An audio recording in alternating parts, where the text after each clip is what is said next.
Welcome to Integrative Medicine with Dr. Leland Stillman, the podcast where we explore the best of East and West, old and new, conventional and unconventional, in search of answers to medicine's toughest cases and most difficult problems. This podcast is for informational purposes only. Diagnostics and therapeutics discussed on this podcast may or may not be right for you. So talk to a qualified practitioner before taking action based on what you learn here. If you'd like to become a patient at my practice, go to stillmanmd.com to schedule a complimentary discovery call. Thank you for listening and welcome to today's episode.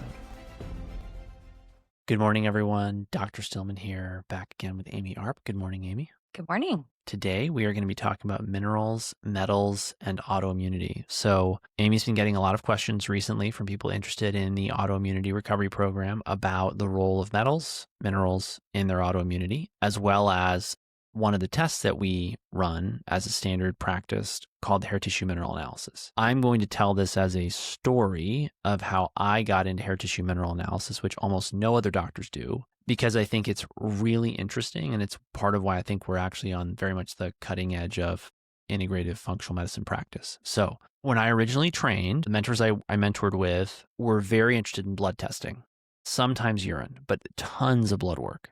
I mean, crazy amounts of blood work. And as a result of that, I saw huge amounts of data in a very, very short period of time on people with all kinds of different problems that got diagnosed as everything from mold to Lyme, you name it. I saw a huge range of outcomes in these folks. Some got better fast, some it took forever, some never got better. And what fascinated me was, first of all, a lot of what makes the difference for these folks is just doing the fundamentals for long enough, which is very frustrating for a lot of people to hear because they want it to be quick, they want it to be easy, they don't want to overhaul their lifestyle. But as we've talked about in prior episodes, it's actually very, very important to really just tackle that and be intense about it and just go ahead and commit, because it's how you get the best results no matter what else you do.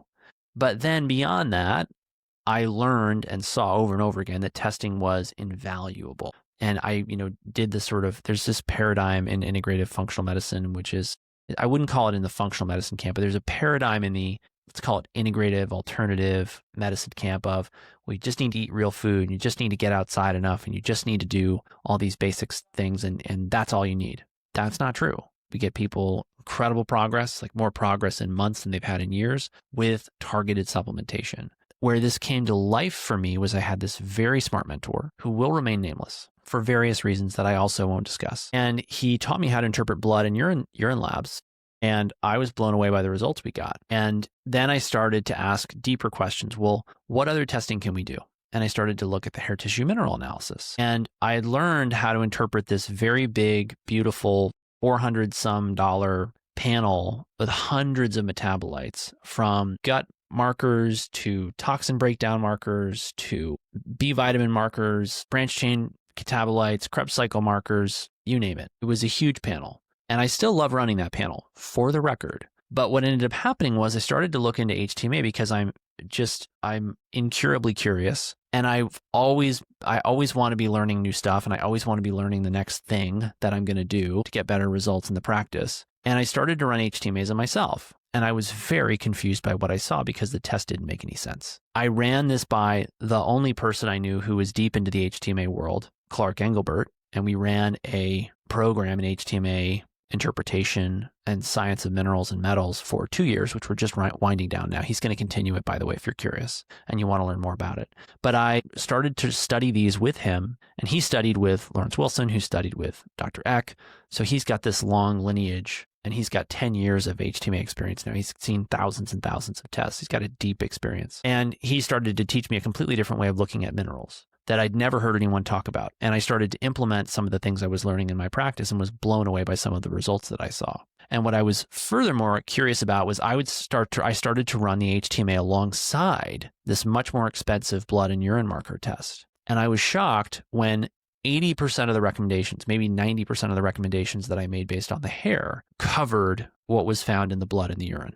So all of a sudden I was able to take a $100 test and, for all intents and purposes, replace a $400-something test. that was really exciting for me because one of the things that people don't realize in functional medicine is to get really great results that last, you cannot just do one round of lab testing. It is like showing up for the first 3 innings of the ball game, scoring a bunch of runs if you're lucky, and then walking away for 6 innings and let the other team have at-bats. You like expect to lose, you're going to lose. And I'm not saying you can't sometimes. I mean, sometimes I'll get people, it's like, oh my gosh, three months, you're all better, great. Rarely does that happen. Usually there's ups, there's downs, there's 2 steps forward, 1 step back. It's much more complex than just that one. And I want people to know that going in because you deserve to know that going in.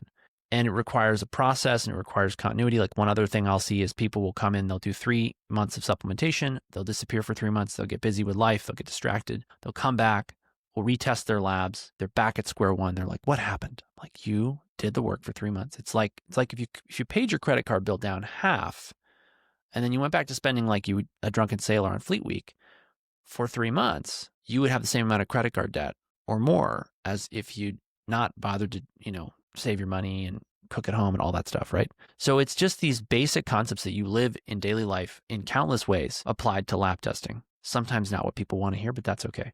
So I was blown away by the fact that I could get the same results or better results with the hair test that I was getting with this blood and urine test. And I was getting all this extra data that I had never tested before. So I'd never done aluminum levels and no one does aluminum levels. And I got to tell you, aluminum is probably the most ubiquitous metal in modern life. And it is really scary what it does to people. It makes them really sick. Some of our most impressive case studies in healing are people who pushed out crazy amounts of aluminum. I joke that we could use their hair to make aluminum cans. I know, right? And we've seen this twice in the last 6 months. We had a guy come in with MS, and we had a guy come in with a whole bunch of other, just like multi-organ system problems. I'm just going to leave it at that. And both of them are aircraft mechanics. One of them also teaches welding. And they have the record cadmium levels in the practice. We had a super successful gentleman using a very, very expensive hair product. We found that it was contaminated with lead. I had a young mom the other week. She has crazy arsenic levels. Turns out she's eating brown rice protein powder protein bars, and she had no idea. We find this over and over and over and over and over again. Now, if you check the blood, you will sometimes see a whisper of toxicity. But it is never, or rarely, I'll say, high enough to warrant chelation therapy. And I'm concerned that you're only catching sort of the valleys. You're not seeing the peaks. The beauty of the hair test is that the hair is being laid down over 3-4 months if you take a long enough sample, and you're not missing anything. You take a blood draw, it's what's circulating that minute. Your blood mercury levels change dramatically when you go out and you have a spicy tuna roll. And likewise, they can change dramatically when you take something like a chelating agent. And so what are we missing with blood and urine labs? That's what I found out when I started testing the hair. And I get the same results or better for less money spent on lab testing. And then I don't even get me started on, there's an ice storm in Memphis. So all the samples from this week are toast because it's blood and urine and it spoils.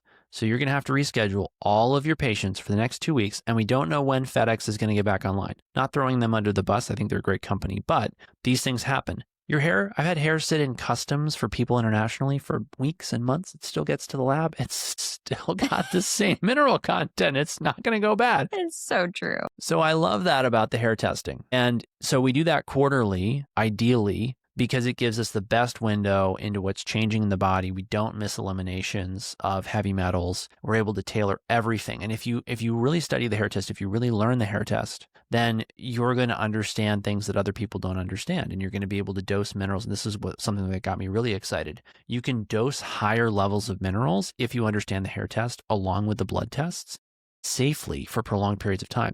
I'll never forget one of the first cases where I went to 100 milligrams of zinc a day. Really high dose of zinc. She felt worlds better. And the funny thing about that is I just saw a guy the other day. He had 140 level of zinc in his blood, and he had a 70 for his copper, which means he's copper deficiency with zinc excess. And so you will get these people. He was not doing that in my recommendation, for the record. He was just taking it because he thought it was good. And so you'll start to find out that, oh my gosh, different people need different ratios and different levels of different minerals. And there's dozens of minerals that you can supplement someone on. And then there's amino acids, B vitamins, and other vitamins that synergize with the minerals. So you have to understand all these interrelationships in order to come up with a comprehensive plan for somebody. And that's the key to getting these great results that we get with the hair tissue Mhm. mineral analysis. And It's that's very why we true. run it, even though people may never have heard of it. They may not be familiar with it. They may have heard that it's like it's not effective. It's only not effective because people don't know how to interpret it. And that's a whole nother story. So I get a lot of questions about what's the difference between the hair sample and in blood. And I know you touched on that a little bit, but let's explain because they would say, well, my number in the blood was this, but in the hair it looks low, or maybe it's high in the blood. And so explain the difference. It's not like taking a blood sample. And so I have to explain that often to people. It's a very different sample. So maybe just expound upon that a little bit. the way I think about it is really all about where these things come from. So I want you to think about minerals coming into your body. Predominantly, they're coming in through water and food. You can get a contribution from your personal care products, but the bulk of it is from water and food in most cases. It's going to go into your gut. From your gut, it's going to be transported across your gut barrier, which may be very leaky if you have autoimmunity or any other kind of serious disease state. And then it's going to go to your liver, and your liver is going to try to clear it up. It's going to try and balance it. If you have too much copper coming in, it's going to sock the copper away. If you've got too much iron, it's going to try and sock the iron away.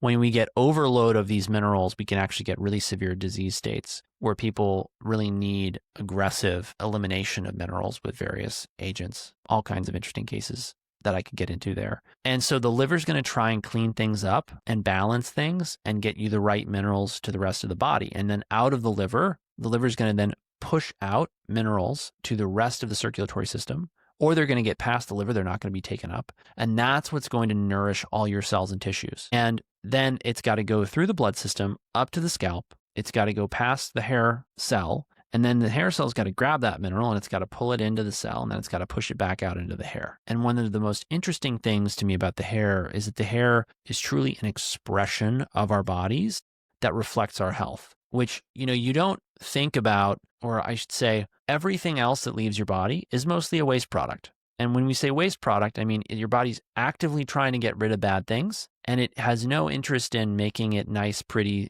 whatever. When you're healthy, your hair should be supple, strong. It should have this luster. It should fall just the right way. It should blow just the right way in the wind. It should look good, and that's a marker of vitality. As people get older, it gets more brittle. That shine disappears. It may not just break. It doesn't fall or lay the right way. I don't know anything about this. This is like, I think this is how it is. Anyway, so the hair changes, right? This is a combination of things. And this is part of what makes it such a powerful window into aging. It reflects what's going on with the total body metabolism. What's going on with your hormones? What's going on with your mineral levels? What's going on with your vitamin levels? What's going on with your oxidation state, your ability to metabolize glucose? It has all of this in it. Now, I'm not going to pretend that it's some kind of like crystal ball, like, oh yes, you had tomatoes for breakfast on Tuesday. There are limits to this, okay? And there's a lot of noise, I mean, I see values all the time. I'm like, that's weird. That's a weird value. I don't know how to make sense of that. But we were able to read enough out of it to really tailor great supplement protocols to people and get great results. And so when you're looking at the numbers in the hair, you've got to think about, well, what is this mineral and how hard is it to get and move it? And so iron's a great example. So iron tends to accumulate in the liver and in the blood, and it is very common for people to have very high levels of iron in their blood and in their body and have very low levels of iron in their hair. It doesn't mean they don't have enough iron because their hair value is low. It means their body doesn't have the energy necessary to get that iron out of the cell and into the hair. And that's part of why it's such a great test. We know we're making progress when levels and ratios normalize. And of course, I'm always my own first patient for anything I find and try and whatever. I have stuff stacked up to do and try myself to maybe mid-spring or late spring, early summer, because I just keep finding cool things I want to try. But I know from my own testing that my levels were crazy all over the place. Highs, lows, big inversions, big broad ratios. You don't want that. You want tight ratios. You want your ratios to be really balanced. And as I've gone through this process of learning about HTMA and doing it myself over the last 2.5 years, I have probably 10, 15 hair tests in that period of time. As I've done that, what I've found is that the ratios get tighter and tighter and tighter around the ideal. And I feel better and better and better. And now I'm doing some validation of my work, and I'm doing these provoked heavy metal tests of my urine. And the first one's back. I'm going to do the second one sometime here in the next month. But I can't find any heavy metals in my body. I seem to have eliminated all of them. which is amazing. And I'm not going to declare that as victory yet because I really like to confirm everything in triplicate, which means I run the lab 3 times instead of just once. But I've now run 6 without any kind of agent or drug to provoke the metals. And now I've got 1 where I've done everything possible to try and get the metals out of tissue. It's pretty involved, to be honest. And so I know what we're doing is working. And we get this from patients all the time. And one of the things we get from patients that Amy wants me to talk about and wants to talk about is detox reactions. So when we get the protocol right and you take enough of a dose and you're doing all the other things, the sunlight and the walking and the eating healthy food and thinking positive thoughts and all the other stuff we teach patients to do to get well, it's very common for patients to feel worse. And then they'll stop their supplements and they'll feel better. Now, I would know if something in the supplements was bad. We actually just had a case of a gentleman we know, not a member of the practice, but he documented a very high level of lead in his blood and his hair in conjunction with the use of a herbal supplement. So I know that many of you are using products, you think they're vetted, you think that the influencer selling them to you is very nice and maybe handsome or pretty or whatever.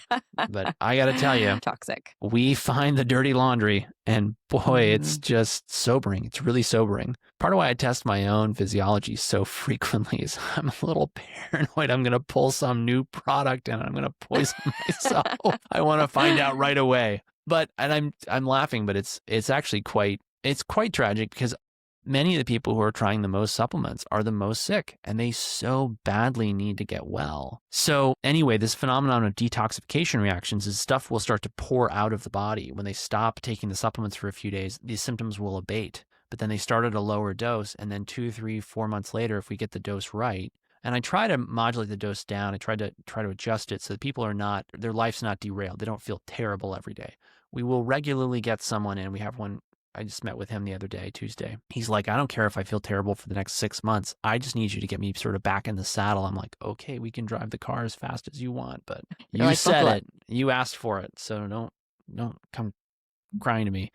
Anyway, that's the long and the short of detox reactions. And it's fascinating to watch people go through them because often, not always, but often, we'll get their hair back and they'll be blowing some huge level of aluminum, cadmium, lead, mercury, whatever it may be, as they're going through the detox reactions. And we truly validate what we're doing by documenting that. Yeah.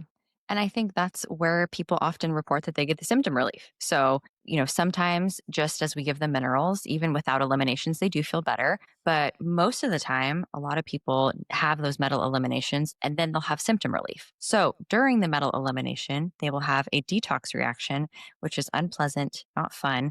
But then afterwards, they report that the symptoms have gone away, which is awesome. And I think you've showed that so many times with different autoimmune cases and all the cases in the practice. You're going to say something. It's true.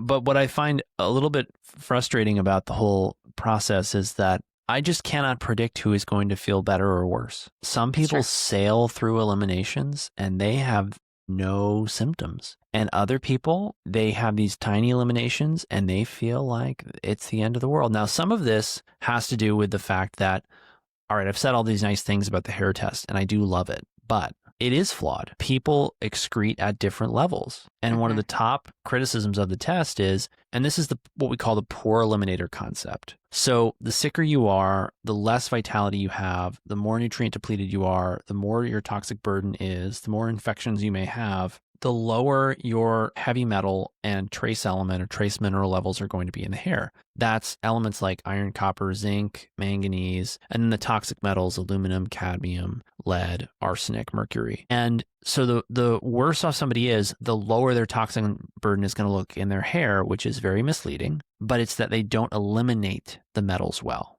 So we have to restore their vitality so that they can eliminate the metals again. And that's the name of the game when it comes to getting the HTMA interpretation and protocol right. We have to get that stuff out. Now, there's other things we do, by the way, that are not typically done in the HTMA world, like high-dose vitamin C, high-dose vitamin D, which we're getting into now in the practice, and we'll talk more about as we go. We just came up with our internal vitamin D protocol and consent, which I'm very excited to be used now in some of our tougher cases. But you have to understand that you shouldn't expect to see your high levels in the hair first. You should expect to see them later. And it's possible, particularly these cases, I have more than one case where They feel so much better after a year and a half or 2 years.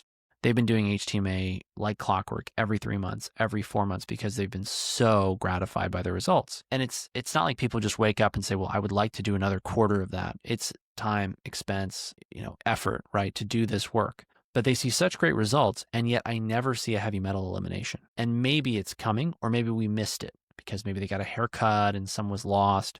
But either way, the proof of the pudding is in the eating, is in the clinical results. And one of the things that I need to get this data from one of our teammates who's been putting it together. But, we would routinely see people come in with elevated levels of inflammatory markers, and they will generally fall 50 to 100% is what I recall over 6 months to a year, depending upon the degree of compliance of the patient. So I know what I do works in part because I've seen these massive improvements in inflammatory levels that are not subjective. They're objective. They're based on, this is what your blood level is, and these are validated markers, and this is what they mean. Well, and I think a huge part of that is we are balancing the mineral system, hence why we call it mineral balancing. And Right. so, even without metal eliminations, we are balancing their minerals, helping them to get the better ratios, the right amounts of them for their body. And so, that's a huge part of what we do as well.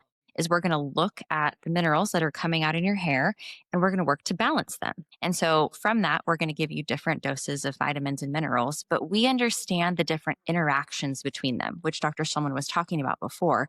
And I think a lot of people miss that because a lot of functional medicine is what we would call replacement therapy. You're low in zinc, take zinc. You're low in calcium, take calcium. You're low in potassium, take potassium, whatever it is. But what we're really doing is we're taking the whole mineral system and then saying, how do these minerals interact with one another? And then how can we balance them to give your body what it needs at this time, remove what it doesn't.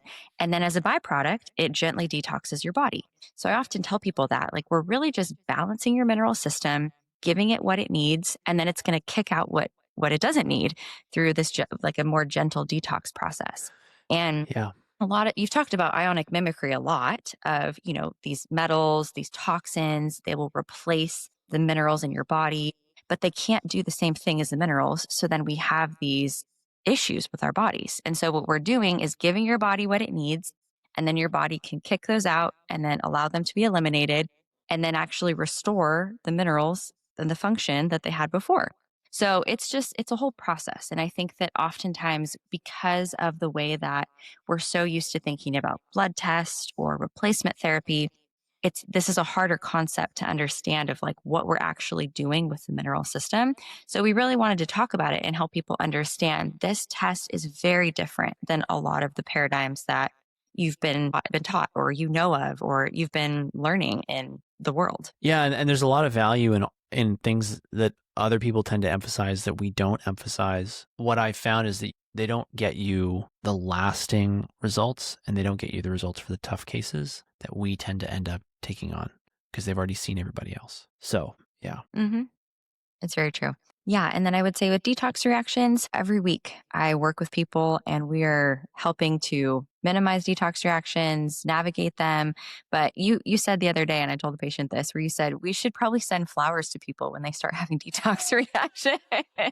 I thought that was awesome because it's a balance. Like, we want people to be able to eliminate things and we want you to live your life. And we don't think that you have to have these massive detox reactions to have good results. But when they do come, it shows that the minerals are doing what they're supposed to do. They're kicking out the things that we don't need in our bodies. So I think that's really funny. So if you're having detox reactions, one, it's very normal. Everybody will have them at some point in time. It doesn't have to be horrible, and we'll work to minimize those so you can live your life, and they will happen. So just know that they're normal. That's right. They're going to happen. Well, I say that. I think that we do have some cases where they don't happen.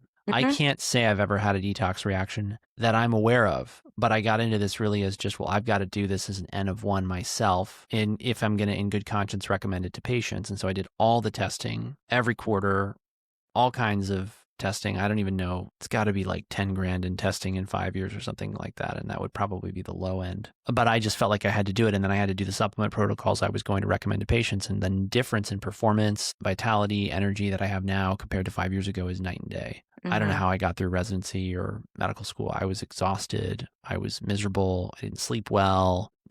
Life's great. when you are this well nourished and dialed in. Just part of why I'm so passionate about what we do. It's like, feeling terrible every day, that would be awful. So That would be true. so terrible compared to feeling this good. It's So true. we want everyone to feel great. Yeah. And then on the other side of that, I have had all kinds of detox reactions. So I know what it's like to go through very, very extreme detox reactions. And I don't think I needed to have gone through them at the pace that I did. I was being very aggressive. And so I make sure to tone it down for everybody else, but they're miserable and I know what they feel like.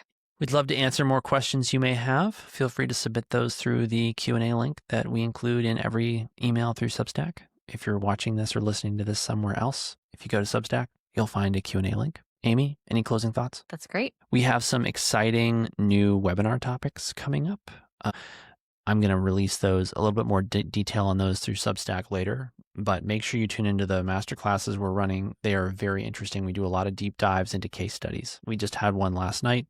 If you're interested in the autoimmunity recovery program that we're running, get in touch with us. You can go to my website, click the apply for consultation, fill out the form. You can get on a call with Amy or another member of the team, and we will see if we are a good fit to work together. All right. Thanks everyone for joining us. Take care. Have a great day.